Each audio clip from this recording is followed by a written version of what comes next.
Високите температури и сувата вегетација ризични овој период од годината. Тие во комбинација со невнимание или намера често носат големи материјални штети. Опасноста од пожари се повеќе демне, а најчесто причина за нивното предизвикување се активностите на земјоделците. Во овој период најзастапени се така наречените пожари на отворен простор, пред се тоа се на трева, гори и шумските пожари.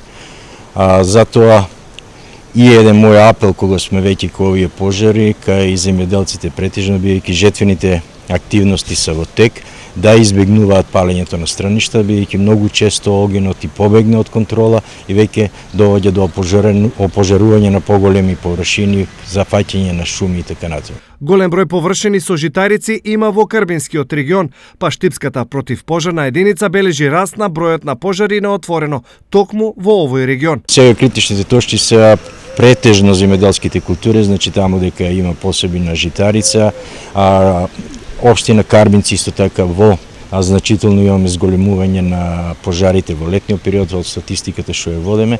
За да се избегнат материјални штети и човечки жртви поради опожарување, неопходно е големо внимание и при одење во природа.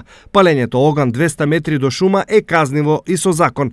Имено, истото се смета за кривично дело за кое следува казна од 2500 евра во денарска противвредност. Освен ова, казниво со закон е и палењето на страништата.